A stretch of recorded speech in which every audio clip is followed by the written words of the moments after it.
बहुत समय पहले की बात है। एक घने जंगल के बीच एक सुंदर नदी बहती थी।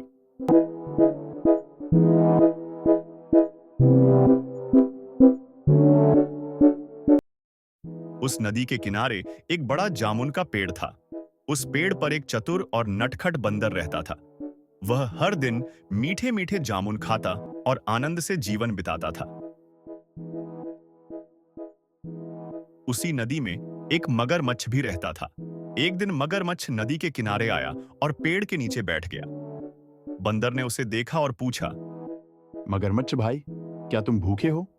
मगरमच्छ ने सिर हिलाया और कहा, हाँ, मैं बहुत भूखा हूं, लेकिन मैं फल नहीं खाता। बंदर हंसते हुए बोला। कोई बात नहीं, ये जामुन बहुत मीठे हैं, तुम इन्हें खाकर देखो। मगरमच्छ ने जामुन खाए और उसे बहुत स्वादिष्ट लगे। वह हर दिन बंदर के पास आने लगा और दोनों में दोस्ती हो गई। मगरमच्छ की पत्नी को यह दोस्ती पसंद नहीं थी। जब मगरमच्छ ने उसे मीठे जामुन खिलाए तो उसने चालाकी से कहा।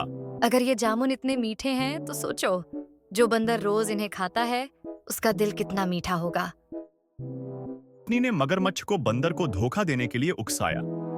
मगरमच्छ पहले तो झिझका, लेकिन फिर उसने अपनी पत्नी की बात मान ली और बंदर को धोखा देने की योजना बनाई।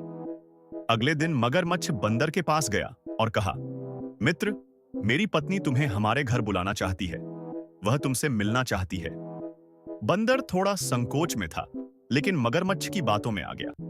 वह मगरमच्छ की पीठ पर बैठकर नदी पार करने लगा। जैसे ही वे गहरे पानी में पहुंचे, मगरमच्छ ने हंसते हुए कहा, मूर्ख बंदर, मैं तुम्हें मारने के लिए ले जा रहा हूं। मेरी पत्नी तुम्हारा मीठा दिल खाना चाहती है। बंदर घबरा गया, लेकिन उसने तुरंत एक चाल सोची। वह चतुराई से बोला। अरे, तुमने पहले क्यों नहीं बताया? मेरा दिल तो पेड़ पर ही रह गया। चलो, वापस चलते हैं, मैं उसे ले लूं, फिर तुम मुझे खा सकते हो। मगरमच्छ उसकी बातों में आ गया और पेड़ की ओर लौट आया। जैसे ही मगरमच्छ किनारे पहुंचा, बंदर तेजी से छलांग लगाकर अपने पेड़ पर चढ़ गया और हंसते हुए बोला। मगरमच्छ को अपनी गलती का एहसास हुआ, लेकिन अब कुछ नहीं कर सकता था। Please subscribe if you like this video.